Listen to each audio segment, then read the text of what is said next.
for joining us. And basically the idea behind why we wanted to have this session. One, because we just wanted to give you some idea of, what we're doing and why, and what we've kind of learned from the process of trying to get a podcast out there, and hopefully share that information so that if this is something you are thinking for, either for yourself or because you'd like to kind of get involved to get a better sense of, the process of putting a podcast together. And secondly, because we're hoping that we can find some more people to come on board, and because some of the younger members of the team, not having my resilience, are beginning to feel a bit kind of like this, and they want to have some reinforcements. So that's what we're doing. Shelley, have you actually listened to the podcast? I'm putting you on the spot there. Yeah, no, that's fine. Hi, Roger. Hi, everyone. Yes, I have actually. I've listened to all the episodes. Oh my goodness me. Hi. Okay. Wow. Okay. And what's your take on it? What do you think is the strength of it? I think I actually love, the tips from the other storytellers, Oh, okay. interviews, the resources, the tips. Mm-hmm. I really kind of like that. Of course, I enjoy listening to the stories, but my Okay. real takeaway from the episode are the tips. The tips. What the Great. storytellers have to say. Yeah. Okay. Thank you. I listened to the last one. Okay. But same, I mean, I enjoyed the tips and the stories. I love the music, the putting the music in between and all that. So it's different than just sitting and listening. At least, you hear it in a different way. Sure. The theme music is it's very fantastic. It really relaxes, sets you up to sit and relax, prepares you to listen. I'm wondering, is it deliberate? Was it a deliberate call not to play background music of any sort when the storyteller is telling?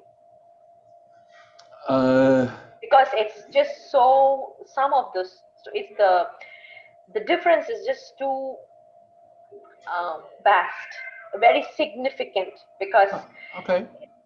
That's a really interesting comment, and I don't think we've considered it, have we? And maybe that's something we should say. It's pretty drastic, because that's what I feel, because all along the interlude where it was speaking, the other hosts are speaking, and when I do understand when the questions and answer sessions, I don't recollect what happens there. Do you have a music or there or not? But then that's still very interactive. The absence of music didn't come out through very drastic. But I do understand that this is traditional oral storytelling. Maybe there are some tellers who want to just stick to plain oral storytelling. But if there are tellers who are willing to experiment with some background noises, depending on the scenes of the story, if they want to experiment, I think, because the quality is really good. So I think it will lift the storytelling itself into a different plane. Well, that's very interesting, and certainly we could suggest too, when we invite people to tell a story, we could kind of flag that as a possibility, with this proviso that the music needs to be copyright free for us to use. Now, the music that we are using all comes with my video editing software, and they provide, because I'm on a subscription service with the Power Director 19, and so they provide all this music that you can use, and therefore that's great, so I've got that usage. And the clips that we're playing are probably the full length of the clip, and we don't play the full length, but the full length is probably 2.5 minutes. So for a story which might run 8-9 minutes, to find a piece of music that you could play all the way through that, and which is maybe you can go to YouTube Library and find, again, finding Asian music. probably, which we've tried to do with what we play on the Story Wok.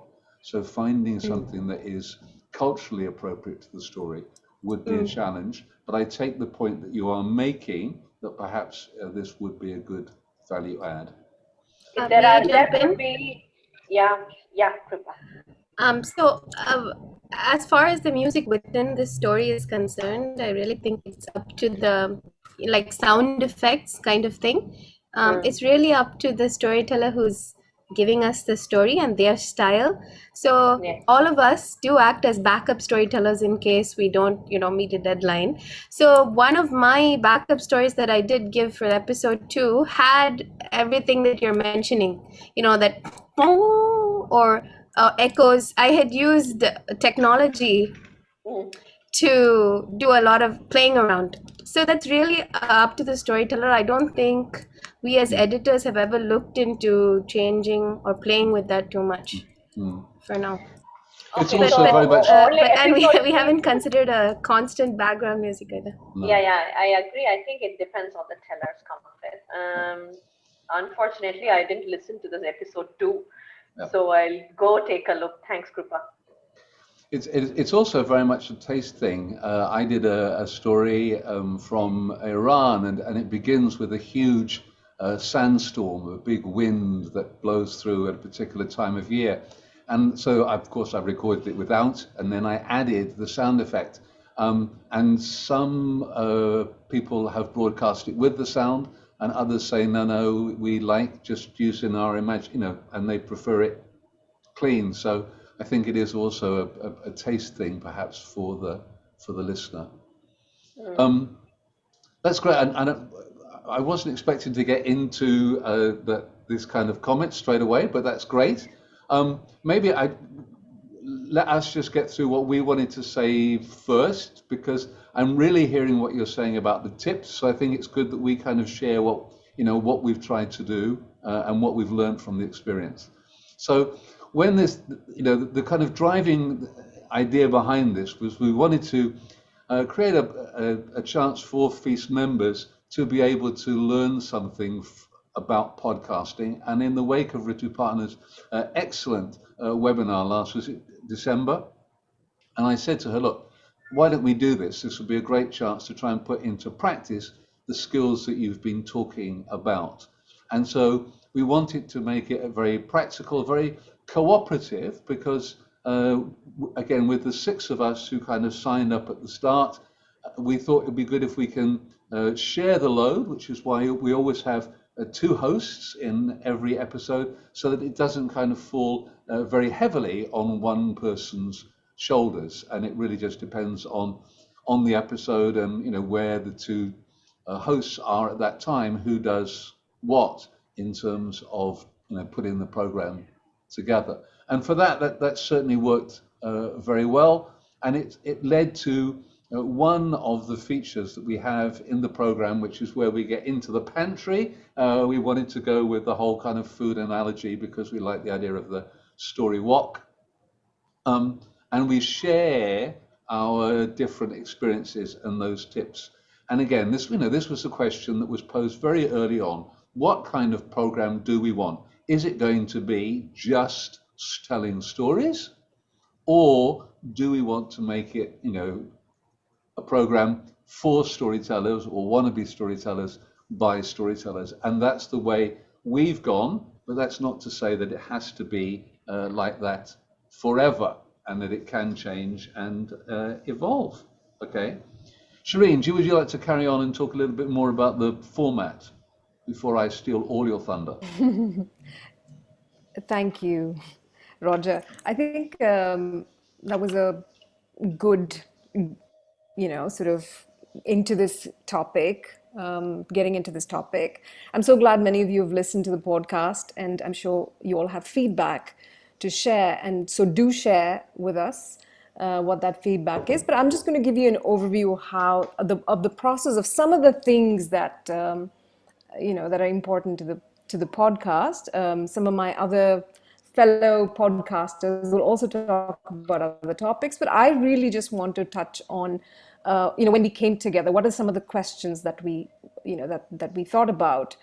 First one is what is this podcast going to be about, which Roger has already touched upon. So we knew it was going to be a bunch of stories, it was going to be tips and tricks for storytellers, and it would have interviews, and we'd package it together.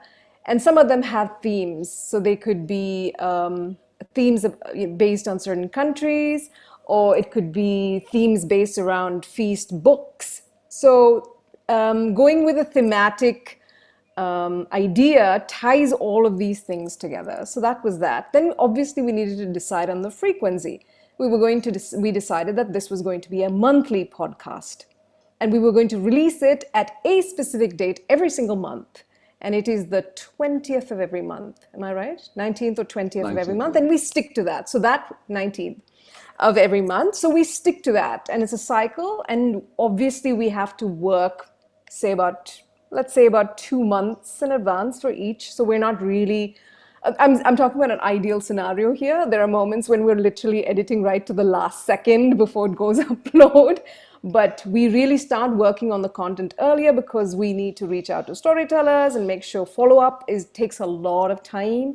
So there's a lot of prep work that goes into making an episode.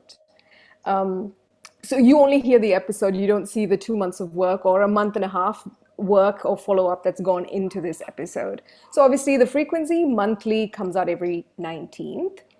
Then duration is really, really important. So we went back and forth thinking about how long should this podcast be. So we've come to the magic number of 60 minutes, not more, not less. So again, putting this whole thing together to have enough content. And so we decided that 60 minutes was what, to include all of this, the interviews, the tips, and all of those things. Of course, moving forward, if it's going to be a shorter podcast, that's again a decision that, we can take. But we decided to go with 60 minutes and we stick to that. Then in terms of intro, what I want to tell you about is some of the packaging aspects that came right at the very beginning. What was going to be the image of this thing? So after we decided Story Wok, this brilliant name came from Roger himself. And then we sort of thought about all the segments. So we have regular segments and they fit into each of these segments, and we've gone with the food theme. Okay, so we have a starter, we have a dim sum, we have the pantry section, we have a sweet treat at the end. So we have all these segments and we stick to the same format for each episode. And you might have heard that in these episodes. And then we thought about what was going to be this really attractive single image of this thing. And that was literally something that we created together, all 6 of us, all 6 cooks, we all put in. It took a while to do that. It went back and forth. We worked on Canva, which is a free thing that you can collaborate on. So we worked on Canva to develop that little image. Which really tells you everything. It tells you it's a story walk and it's for storytellers, by storytellers, and Asians. So all of this is condensed into that one single image.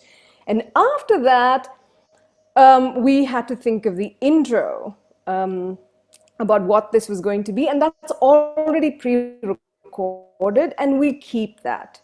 So that segment is already there. It tells you what it is. Choice of music. We had to have an intro and an outro and the music bits that come between, sort of transition music bits that come between stories and segments. So that also we have. Of course, Akhila brought up this idea about having some kind of a sound bed underneath each of these things. It can be thought about, but again, all of that production time you need to really think about, bearing in mind that this is produced in-house. Not all of us are, supremely skilled at audio editing. I might want to ask a question at this stage. Who's comfortable using audio softwares here? Okay, Prakriti, Bernali.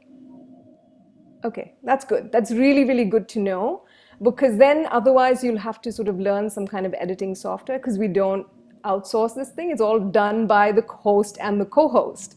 Ritu here, who is sort of one of the leaders behind this whole podcast movement, took us through some very basic things on editing. And I think these episodes are available, these things are available to share. a good kind of, it gives you an idea of the amount of preparation that goes into this before we, get anywhere near a microphone and start speaking. And this was one, I think, of the key takeaways that I had personally from Ritu Pana, your webinar. And I remember you saying this very, very clearly. So can I use that to segue to you now to talk a little bit about what you consider the skills that we are kind of developing, or as Shireen said, desperately trying to acquire when it comes to audio editing or whatever. Right. So one of the reasons why it's an absolute pleasure actually, to be very honest, that it's, the idea of podcasting for storytellers came as an idea from a webinar topic to a webinar. And then we had these super ninjas, Enthu Cutlets, saying, yes, let's do the first piece. I don't know, Shireen, don't bang your head. I know it's your episode coming up soon, but don't bang your head yet. The fact that, we found this perfect sweet group of 6 enthusiastic podcasters who want to put together the first season of Story Wok. And this journey has been absolutely fascinating. While listening to it, while listening to us recount our steps, I'm sure you have some thoughts and ideas or questions in your mind about, okay, so now we've understood how have we reached here. Then what do I need to do, right? So to begin with, we are, most of us, if we are performing storytellers, we have to start looking at ourselves as content producers. So which means that you are more than the story that you tell, or you can tell, or you will tell in the podcast. You're responsible as a producer, and a producer's role is to see the big picture, to understand the editorial content, to understand who will be the speakers, when will I get them, selecting, cherry picking. During the course of these months, we've received lots of messages from people saying, I want to feature, I want to be part of Story Wok. And a lot of them have been only writing to us saying because they want to tell stories. So for us, while each one of us are storytellers, but we don't see ourselves as just a space for storytellers to come and tell stories, but to understand the nuances of producing audio content, because audio is a big space, podcasting is a big upcoming space for all storytellers, especially those who work with voice, right?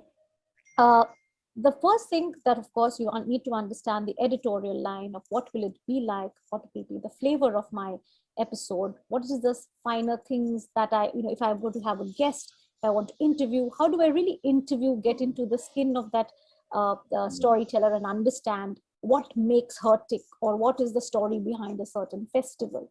So, in great interviewing skills is something that you will need. Research is something that you will need too. But to be a podcaster, to be an audio producer, you need very deep listening skills. Yeah. And you have to be very, very perfect, or rather near perfect, to be intolerant to any kind of a mistake, audio mistake. And that's something which is, yes, we are human, we make mistakes, but you have to also accept that, no, this slip can't go. If there is a little fumble and it's not sounding nice, I will do it again, right? Or if I see it in my guest, I have to have the courage to tell my storyteller that, look here, it wasn't done well, you have to do it again. Sometimes we like being nice. So that's a skill. These are not skills. Nobody can teach you this. But to be a producer, you need to have these skills. To produce a podcast, you need these skills. You are answerable to yourself and to all your listeners about the quality of your audio production, right? So, of course, technical skills, like Shireen said, how to record, where to record, what kind of ambient sound there should be, what kind of a microphone should you be with? Can I record with this? Do I need a podcasting mic? Can I do with a lapel mic? What kind of a room am I in a room which has a fan whizzing over my head? I do have an air conditioner. Is there a hum on my air conditioner? Oh no, I can't sit in the heat to record my interview or record my story. I need it, but there will be an audio hum. If, for example, if my laptop is on charge, there will be an electrical hum, right? So those are things that you have to be aware that what is creating a disturbance in your audio while you're recording it. and to be able to tell yourself that I cannot let this go because it is poor audio. So you have to, because podcasting is all about audio. You don't have anybody to see, right? There are no puppets to take away the, let's say the take away from your, the focus from your story goes to the puppets or to you while performing it. It's just your audio.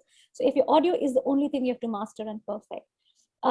Managing guests, ensuring they turn up and they do your interviews, ensuring that they give you good quality audio. They are willing to take feedback. We've had instances where we've asked storytellers to resend their stories, so they record again because it did not come out the way we wanted it. To ensure, of course, editing wise, that the entire episode has a nice listening experience from beginning to end. That if there is supposed to be music here, it needs to be here. This is where the audio needs to go up. This is where the levels come down, ensuring it's all there. Sticking to timelines, because like Shireen said, we do upload our episode on the 19th. While we've identified a format, right, we want to ensure that all the pieces in the puzzle come and place themselves on the timeline at a required time so that the episode is not delayed. That is one. Writing.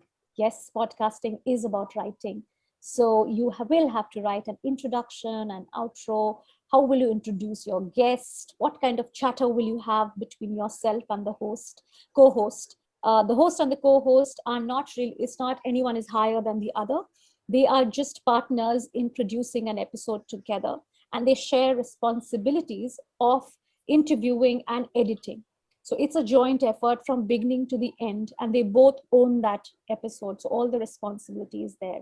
Writing, of course, is a skill that is important. And as storytellers, I think most of us are pretty good, used to writing, having an introduction, talk, share, and interview people. So that's one. Second is, of course, understanding when and how can I shorten things. Sometimes when we do interviews, we tend to ask a lot of questions, and the interviewee has begun her story, and she or he is unable to stop her story, and you begin to wonder, I can't get that, right? So from butting in, even though you want to be polite and let the story go on, but it will not fit into your podcast. You have what you wanted.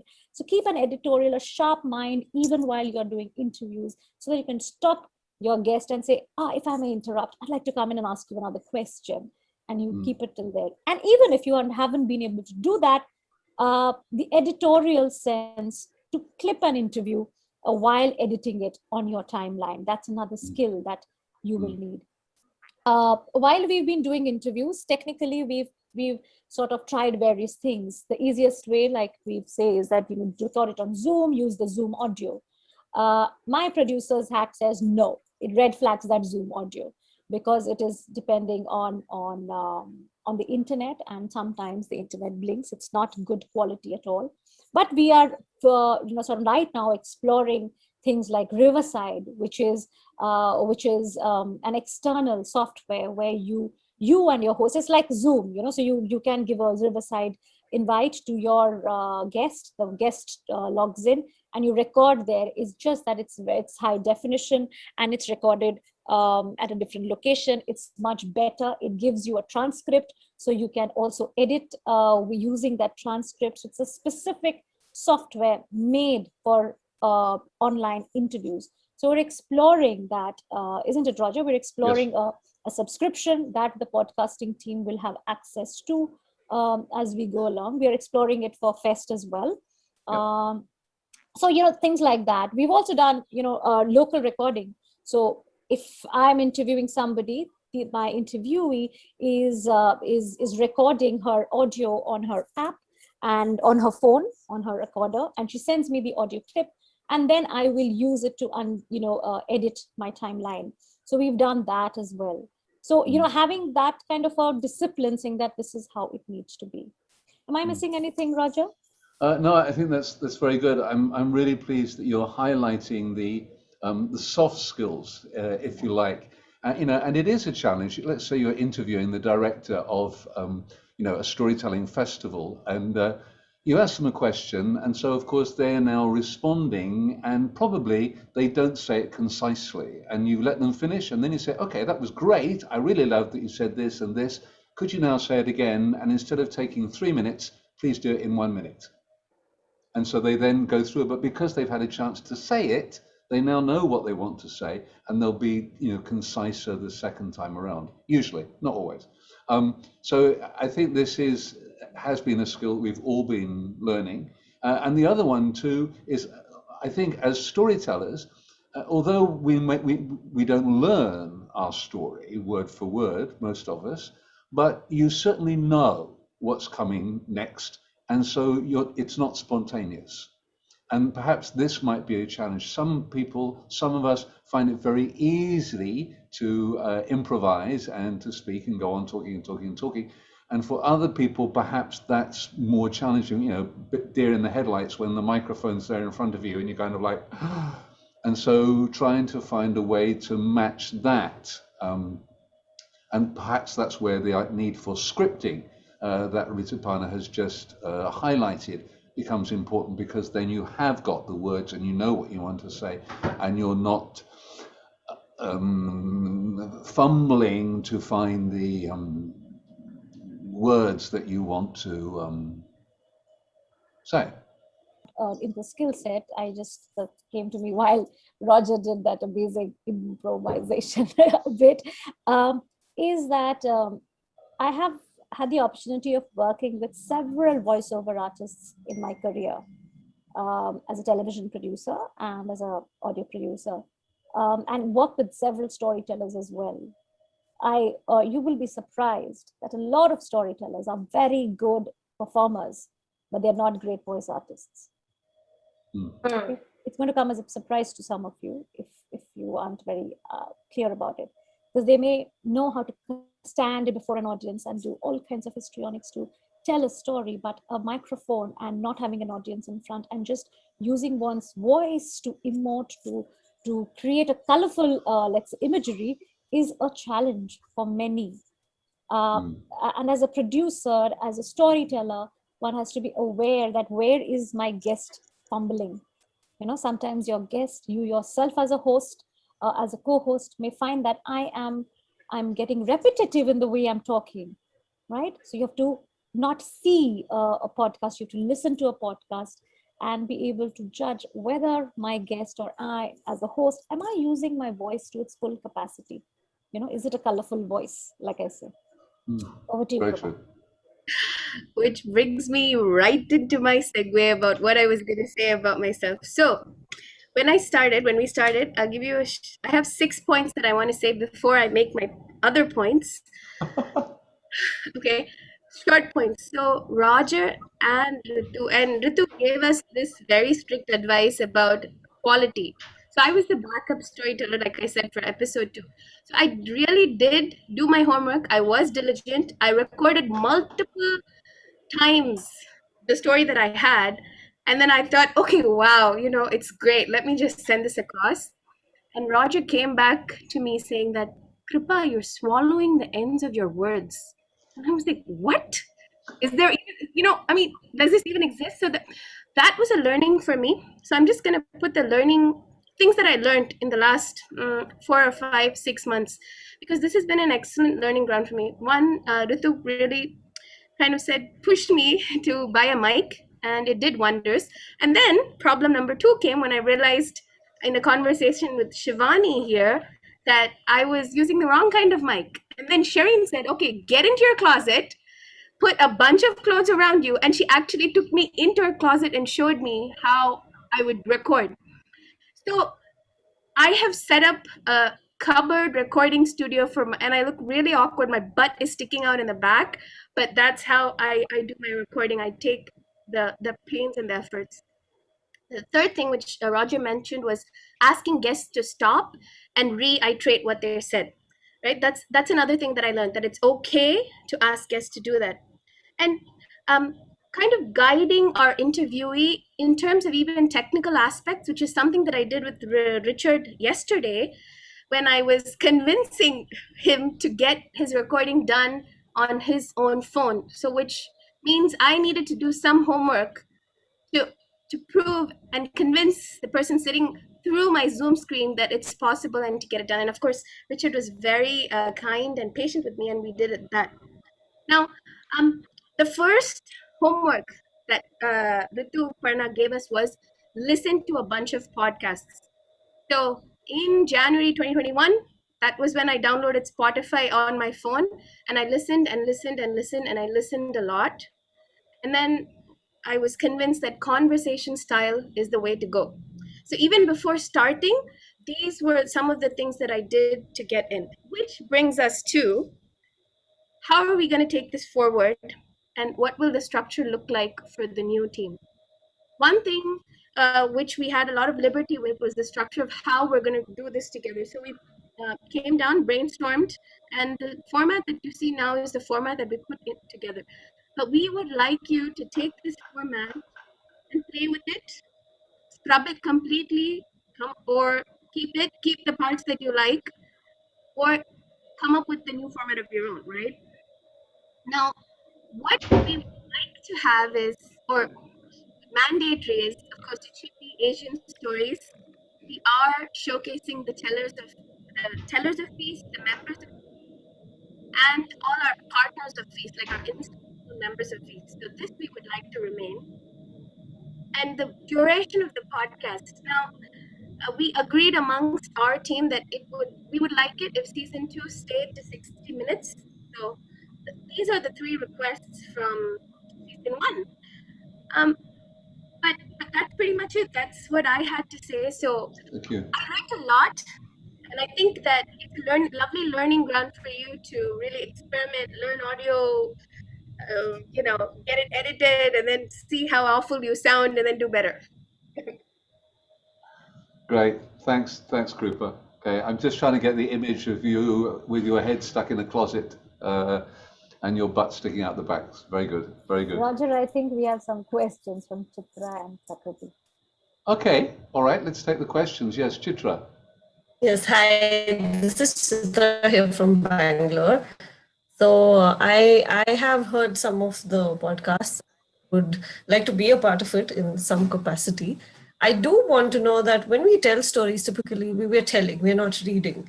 When you all are recording it as part of the podcast, are you telling it or are you reading it? Because what Ritu said about voice, being a voice artist, isn't it different when you're actually reading from a text versus when you're telling it?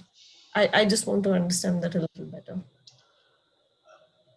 In my opinion, I think that if you were to write the text, if you were to write the text, you would probably make it more literary. It would be very different from when you tell it. So when I'm telling the story, it's very different from the way that I write. All right.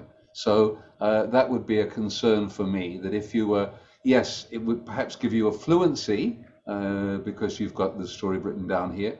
But I think most people are telling stories that they are very familiar with. We don't ask you to tell a brand new story. So I would encourage you to tell it. And it's certainly the case. For example, we do try to send some questions ahead to interviewers, and we've had a couple of interviewees who have written their responses and then they've read their responses, and it's very obvious that they are reading, because people don't talk that articulately in response to a question, right? So unless you're Obama or something, but no. So we would discourage certainly the teller from reading, and we try to get our interviewees also to be spontaneous. And because we can edit, you make a mistake, we go back, and those who are more experienced at being interviewed say, oh, I really messed that up, can I try that again? And sure. And so you can take 2 takes, 3 takes, 4 takes, whatever it does. It doesn't have to be perfect first time around. Okay, thanks. Good question. I'd like to respond to that, the counter view. I do have 2 podcasts, and I do write my stories or my content. One of them is based on personal stories. The other one is based on stories from around the world. I do write I do write a script, okay, and I write a script from a teller's point of view, as a teller's version, like I say it, okay, and I do read it out. The reason I do it is because for me, my timing is very important. My story has to fall under a certain time. The one which is on personal stories does not need to be, it's not a very hard, like 8 minute or a 5 minute or a 6 minute or 20 minute or whatever. So, but even then I need to know if it's a 20-minute segment, a 20-minute episode, do I have enough for a 20-minute? Like, I don't want to ramble, even though when I'm talking, I can talk, impromptu and, and have my 5 points in front of me and go on for 5 hours if I like, but I want to make sense, right? So I do write my own script, whether it's for folk tales or for that, but I write a teller's version of it. Yeah, it's as if I am performing it, and even if I'm reading it out, I'm still performing it. So for me, that's my style. And because in our podcast we have 3 stories which in the 8-minute category, we have to make it very clear that your story has to fit in. And I know, at least Sasamil, if I'm invited to tell, I will have to write my story down, because I will not be able to keep even my bestest of stories within 8 minutes, because I will always improvise and add or do something every time I tell it, when I'm free will and I'm not really, held on with something. So for me, my script for a podcast is important. Scripted. Yeah. Thanks for sharing that, Ritu. Yeah, I'm thinking of 2 podcasts I listen to a lot. Storytelling is The Moth and Modern Love. And Moth is a live storytelling. Of course, Moth is different. Yeah. Yes. So Moth is performed live, and then they use the audio for that, right? If you were to use the Moth format, again, and it's personal stories, they are also scripted, by the way. Yes. But they are performed. They are very, very strictly scripted. But they're performed live, and they use the same live recording audio to put on their talk. And it's a huge difference because there's people out there. Even if I to a blank screen, it's just not the same. Modern Love, on the other hand, is, I believe, at least I understand, is a scripted story that a voice artist is reading, but it sounds just as amazing. It's really beautiful. Absolutely, you can. That's what I was going to tell you. That's what I was saying, that it's we are not a voiceover artist. Like I said, it's a voice artist. Voiceover artist will be doing, but we are storytellers. This is our voice, is our skill, is the tool with which we tell a story. So it has to do its job, different from a voiceover artist. And again, when you're scripting, of course, then you can be thinking about trying to create the impression that you are there. So I just did one, I sent it to Tony Cranston for Talking Stories, and I was talking about, he wanted to talk about Feast, and I gave him, I said, why don't you ask me this? I wrote the question, and I began by going, ha ha, good point, Tony. And so I'm laughing to a question that I haven't heard, and I'm putting that into my reply. Instead of saying, Feast is the organization for, so there I'm having to think about how can I bring that, artificially creating a sense of spontaneity. So if you're not, then the tendency might be that what you script is without emotion, is you're being informative. But you need to think of yourself, as Ritu just said, how do I keep it lively? How do I keep it, what is your style in terms of as your personality, and make sure that is in your script and it's not just written, cerebrally, and this is what you share. So as we think about was there another question? Shishra had one. I thought somebody else said they had a question. Yes, Rati. Yeah, so I had 2 actually. One was, so now so as I understand, there's a new group that is going to be formed. So will there be any experienced podcasters in the group? Because like in the first we had Rituparna, Roger, all of you were, so I just hear podcast. I have never done a podcast of my own. So, we would need somebody to guide us. And say, for example, when I was doing the podcasting thing with you, that interview, I could actually understand how you are making it. You would say, Ki Prakriti, can we make it tighter? This was good, but can we make it tighter? So all those things we might not understand just, Sure. without the guidance. Okay. So first of all, thanks to all who have heard the podcast from a storyteller's point of view, who's just entered into the world of podcasting. That was me. I must say it was a brilliant learning experience because when we are talking and when we are recording, we take while talking we take a lot of things for granted, for small things like a pronunciations, okay, and which gets stuck. It can you can highlight vividly understand in an audio recording, oops, that doesn't sound right. And also when you interview these people from different countries all over Asia, I think that itself was a great learning for me. And yeah, going forward, if you've seen the format of the podcast, we've worked in a pattern that is A B. So A B do the first episode, then B C do the second episode, then C D. Okay. So we have a lineup ready until August. So August 19th, we do the sixth podcast, that is the episode 6. Then in September, October, we do something different. Any guesses? We're showcasing something that is the talk of the town here in Feast. First, Any? first. Yes, the Please Feast Fest. Fest. Yes. So September, October episodes are going to be basically talking about what's going to happen at the Feast Fest, what you're going to expect, what is the lineup like, and all those sorts. And from November, tada, the new team enters. And yes, the old team, we are there to handhold. There will be shadow mentors who will mentor you into your first two, 3 episodes.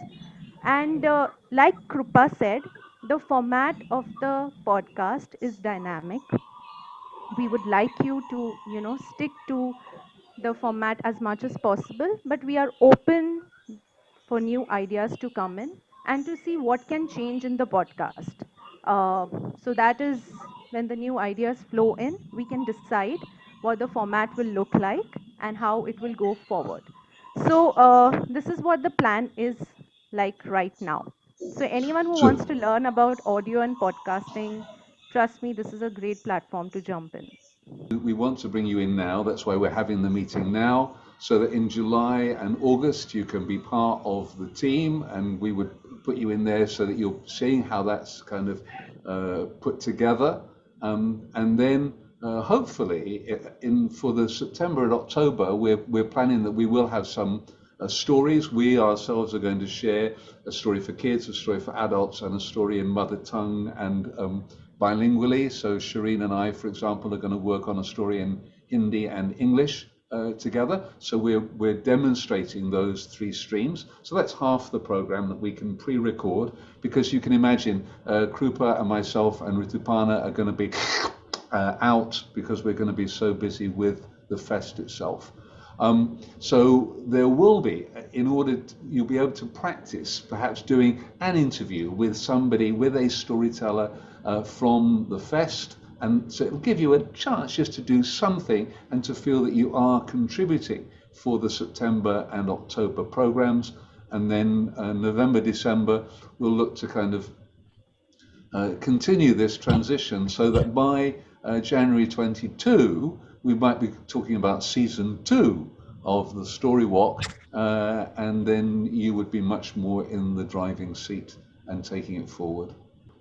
Yeah. So So are you saying, Roger, that everything is done until prepared until the month of August? No, not prepared. So the July and August programs are in the process. The Production, okay. producer of those 2 programs are aware, and they are working on it. Okay, but they haven't been recorded. So you'll be able to join in and see how that is, possibly sit in on the interview, or see how things are being edited and put together. So you become an observer, okay, in that. So that's, as I say, July and August. So that then, but by September and October, and of course the preparation for September and October will have to begin anyway in July, August. So you're going to be there So I could imagine that in July, let's say, have we decided who's actually producing the August or September programs? As well as the September and October programs, we'll be saying, okay, so who can we interview? Let's get somebody from the Ramayana team to come and talk about this really exciting 7 nights version of the Ramayana, and what's the process and why 7 nights and how are you doing it, blah, blah, blah. And so it could be a really exciting interview and a chance just to get them to talk about this really unusual concept. Or what about this Panchatantra in a forest? What on earth is that about? And then talking with that person so that Shelley can explain her concept and what people have got to look forward to. So the structure is there, but it will give you a chance to contribute something, a small part, to the actual show. So can I just ask, so do you have a fixed schedule where you meet and decide on okay, every Tuesday we're going to work on this, or do you just go once a week or something like that? We have set aside Saturdays, is usually Saturday evening, kind of the usual 5 o'clock, 7:30 Singapore, and sometimes people, things come up. I mean, husbands have birthdays or something ridiculous, and they say they can't attend, really. But we're pretty good about attending that, and so we do move it around. But we try and have, yes, you're right, a weekly meeting just to talk, because at the moment we have the pantry, where the 6 of us get together, and so tomorrow we're going to be recording. Can we give them a sneak preview, Shireen? Yes, we can say this, that we're going to be looking at or listening to the idea of sound effects and how we use sound effects in a story. And so we're all going to get together and to share that, and Shireen is going to take us through a story with sound effects on the spur of the moment, which could be fun. But that's quite, so that is a kind of, not only do we have to be there to do that, but it is quite an editing chore, because you've got 6 audio tracks to edit, because we each record our own track, right? And that's quite time consuming. And I could well imagine in the future that another team might say, oh, blow that. We won't do that. It's too time consuming. So, but then you'd have to find some other way of sharing tips, which obviously, just from the feedback we heard right at the start, is very popular. People like that. So we wouldn't want to lose the idea of the tips, I think. But the format, how you share them. If I can add to that, please. We have, varied kinds of content on the podcast. You must have heard various podcasts. We have the interview format, the conversational, the monologues, storytelling, of course. There are roundtables too, and some people repurpose their content because, I'll just share the statistics and motivate you that you're going to be a part of this. So there are at present 850,000 active podcasts, and we are one of them. So isn't that so superb, friends? So, we have to, yes, there are challenges, but trust me, the team is so good that we help out each other in whichever way we can best. And it's been great learning. We have made mistakes, we have learned from them, and we grow. It's an evolving thing for everybody, So yes, that is there. And, deciding on the length, certainly, the new team will share our inputs with you, our experiences with you, and then you can come up with your own format. Do you want shorter one? Do you want a longer one? It's a very personal choice, Do you want to listen to a shorter, you finish it in one go and that's it? Or do you want something which is longer? Because on any of the platforms, whether it's iTunes or Spotify, you have, the advantage that wherever you stop the podcast, the next time you want to listen to it, it starts right there, right? And it's surprising that, we can walk, we can do multitasking while listening to the podcast, and that's why it's becoming so popular. If it's a long article on a blog post, I mean, people need to, carve out that much time to read that. Whereas you are working out in the gym, you are walking, you are, cooking, anything you're doing, cleaning, yes, driving, yes, Cosner, that's right. So I am totally motivated about it. And, that's why when I attended Rituparna's amazing workshop, and I was sold out. And I hope that we get more people on board, because it will be good for like Feast also, and for all of us to learn together. It's a new platform that's coming up. Amazing thing to what Ritu just said, and it sort of pinged me, is that the format of our podcast is also very unique. Very I don't unique. know. I don't know whether you all are seasoned podcast listeners, listeners of storytelling-based podcasts. You will find podcasts on stories, all Yes. galore across, all platforms, and there is no end to storytelling kind of a podcast. But you will not get a podcast which is, has an eclectic format, which is so dynamic. There's nothing static. There are new faces, there are new voices, there are new there's a travel in a podcast. So every episode is very fresh. There's a range of voice, kind of stories. Even though it's Asian stories, the flavors of our stories are very different. So and every episode is unpredictable because we have a format like this. And there are tips, there are questions. We have an expert answering things, something like we have a story clinic where an expert answers queries. We have interviews where you go deeper into understanding Asia and Asian storytelling. And then, of course, you have different voices and dialects within this flavors of different Asian stories. So this kind of a package, this is a multi-format podcast, by the way. Yeah. So this multi-format podcast in the storytelling world is absolutely new. Yeah. I can say it with a lot of confidence because I've done a lot of research on the kind of podcasts that are there for storytelling.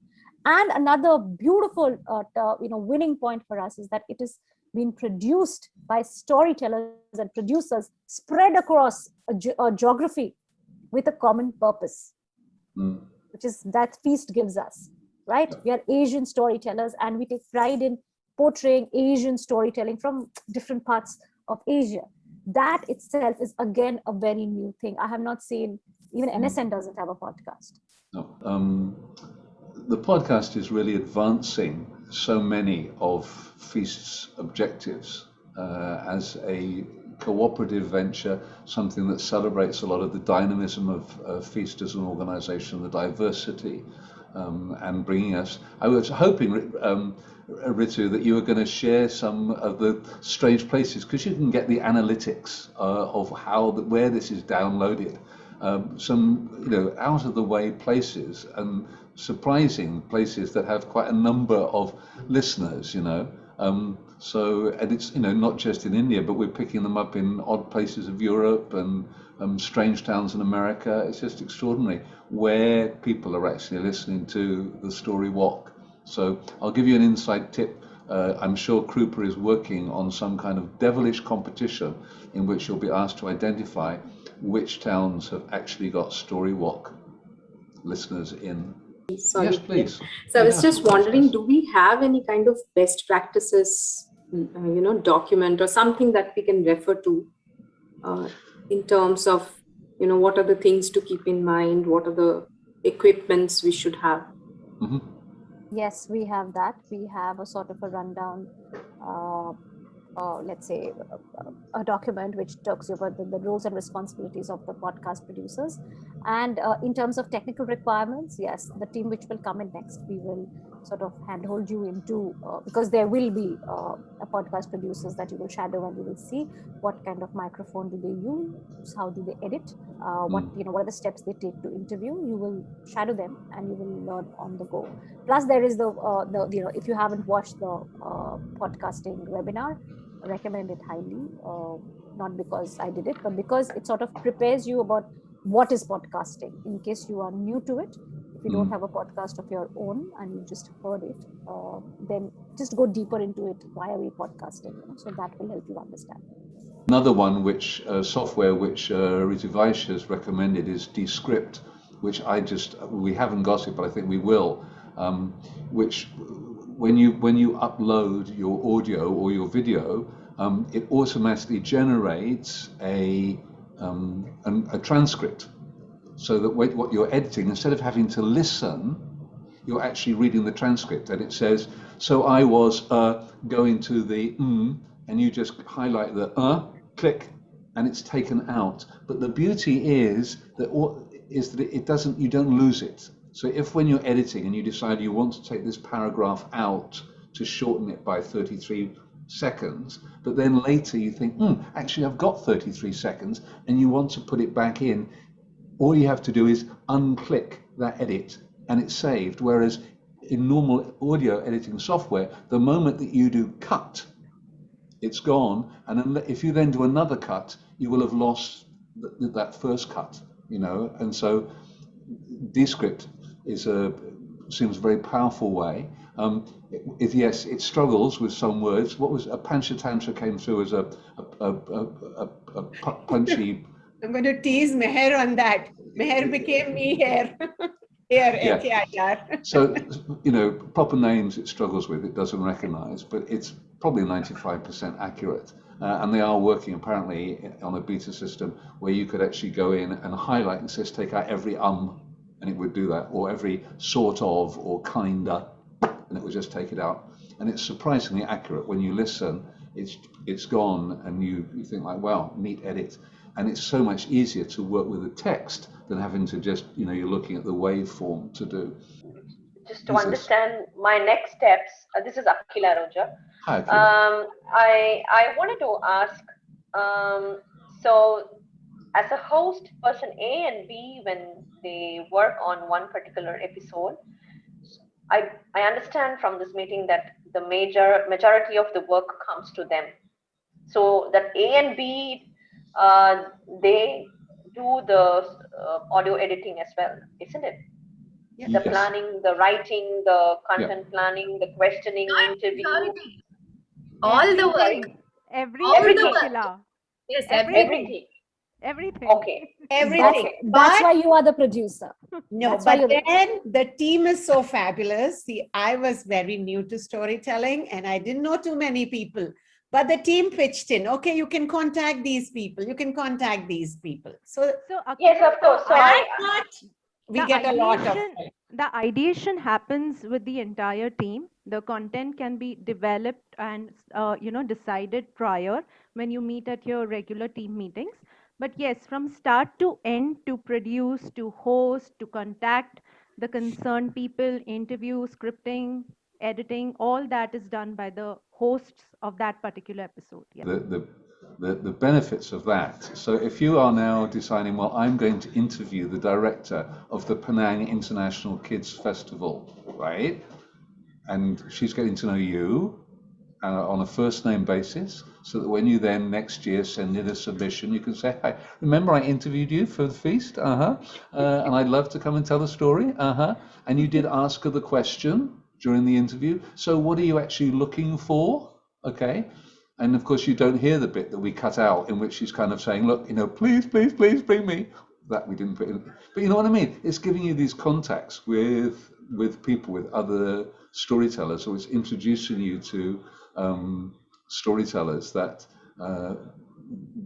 for whatever reason, you haven't come into contact with. And that's why, I guess, it does work as a team of 6. And I'm sure that even if Krupa or myself or Ritupana are not actively involved in the session, we would always be there as a resource. And if you're saying, look, we need to have, we need a storyteller from Thailand, or we're looking for one from Vietnam or something, do we know anybody, To reiterate that the entire producers team is responsible for Story Wok.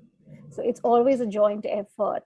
Like Ruti was saying, that there is a back and forth, even though 2 people are actually executing one episode. It's not that the others don't know or don't care about, or so sometimes we volunteered to be, and in fact right now we have emphasized the need for additional listening ears to the final edit of the entire episode, twice at least, by 2 different people, before we upload it, right? Because sometimes as producers, you're listening, editing, you will miss something, right? And for somebody else to listen to your episode from beginning to end and say, yeah, I think it's fine, perfect, good to go ahead.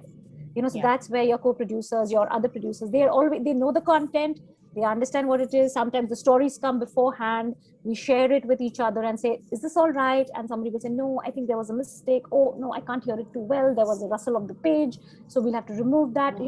So there because it's a completely listening test. Okay, so you need to have very good listening ears to be a good podcaster. And sometimes we are human, we miss things. It's good to have additional ears. God gave us only 2, but now by 12. joining a podcasting team, you get more. You get 10 more, right? So you can rely on 10 more years to make the best version of your podcast. So it's always a joint effort, which is why I say you cannot be just, oh, it's my episode and I disconnect with the others. I don't care what's happening, right? So that's never happened. You're so right. We get so used to our voice, and Krupa shared that story and about the feedback that I gave her because I'm listening to her voice. And again, how long have I known Krupa? And I haven't picked that up. But it's because, as Ritu said, the microphone really, captures your voice, and so it becomes you're naked there on that. And so we all have our little issues or tics that we wish we didn't have. I sometimes on a multi-syllable word, like instead of saying community, and it becomes community, and the bit in the middle will get swallowed, and I go and I have to, and sometimes you just don't hear it, and it's because you're so used to it. And so this is where it's really helpful having someone who's listening and doing the checking. It's a bit like proofreading. If you've written it, you don't see that you've missed the comma, or that there should be a capital letter there. You just don't see it because you're expecting what it should be, and you're not actually seeing what is there. You will also realize your breathing pattern. If you use a microphone to record your voice, you will realize your breathing pattern, that you are before every word. You're gulping, you're breathing, you're pausing. Those things catch on, and it's all recorded. So get a pop filter. Filter. Great. So Krupa, would you take them through what you want these people, the ones that we haven't scared off and who are thinking, no way, thank you very much. Okay. What do they do now? I think they write to us at stroywok@gmail.com, telling that you're interested, and then we can go from there. That's the easiest. Oh, really? I thought you were going to ask them to send us an audio. They should send us an audio message. Yes, please attach it to the mail, to the email, please. Yeah, just send us a 1 minute. Hi, this is whoever, and I'd like to be involved, and this is what I can bring, or something, so we can hear your voice. I mean, we're not going to reject you and say, oh my God, why not? Let's work. Why should we be writing? We want to hear you speaking.